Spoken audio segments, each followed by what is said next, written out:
Alex, first of all, thanks for joining us. Your assessment of your team's performance? I think that was our best performance of the season, all things said.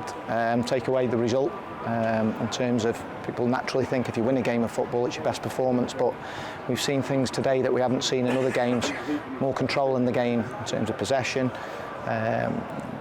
controlling possession in both halves of the pitch and creating opportunities to not just counter-attack but also build some pressure at the top end of the pitch, and obviously the defending was outstanding as well. So I think it was a complete performance, and just a shame obviously we couldn't have nicked a goal, because I think that had merited the performance that we put in, but you can't be greedy off the back of the setback that we had right at the end of last week. The players responded magnificently. How did it feel when you saw 7 minutes going up? Here we go again. That's how it felt.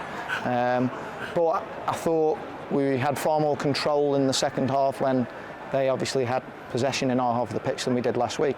So we've shown, that we've learned from last week and evolved from last week, and that's what this group's going to do. People have to just stick with us, because week by week there'll be improvements, and there'll be dips some weeks where you think, where did that come from? Because we won't quite hit the heights that we need to. But steadily, as the season goes on, they'll start to show more and more with the ball. And without the ball, it's not a worry. Famous last words, but it's not a worry, because this group give you absolutely everything in terms of providing a defensive structure and organisation out of possession.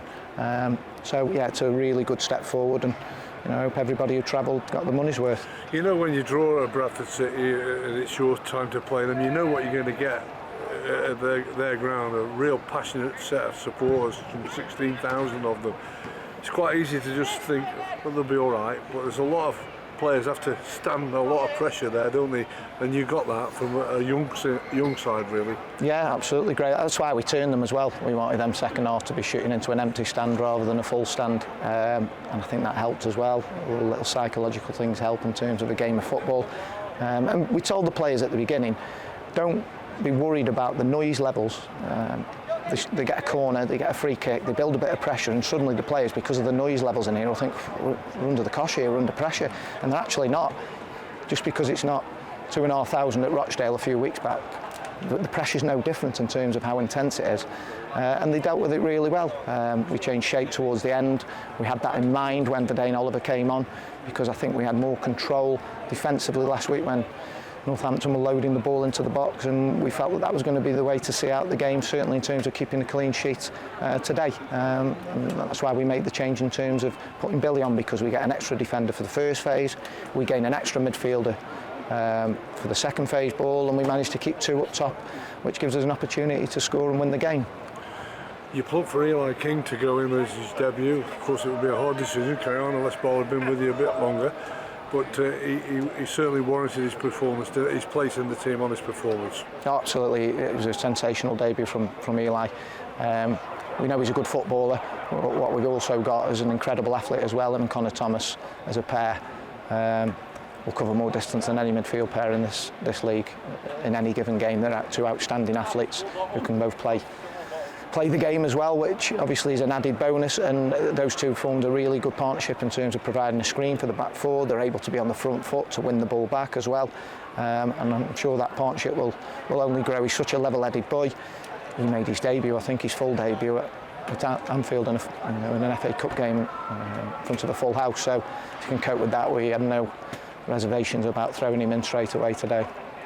And your goalkeeper who's come along and has been involved in Arsenal set-up, the first team set-up, they're highly rated goalkeeper down there. Anybody watching the Arsenal documentary has seen quite a lot of him being involved in it. But how are you seeing him grow as games go and the week's trainings go by? Much like we discussed with the team, they're going to get better and better week by week, and you've seen that with Arthur. He's got some incredible attributes. If anybody thought that he wasn't going to have a few wobbles and a few mistakes in his first 4, 5, 6 games of senior football, then I'd be surprised, because that's going to happen. It's a natural thing that's going to happen, as we've seen with our academy graduates through the years. We see 2, 3, 4 coming through each year, and they gradually get better and grow, don't they? Charlie Kirk went 70 games without a goal, and now he's an outstanding footballer. So they just need to be given time, and you have to stick with them through the down times, and they might cost you a goal, they might make mistakes, but you know that 3, 4, 5 months down the line, perhaps earlier, they're going to win you plenty of games as well. So you have to stay strong and stick with them, because they appreciate that as well, because they like to be backed, they like to be trusted, and that's certainly bearing fruit with Arthur. I know this time last week you were hurting, but football quickly changes. When you do your work in the week and you get a result like you have done, it'll be a better feeling for you and everybody else. Yeah, we were all hurting, weren't we? These boys will do anything for you.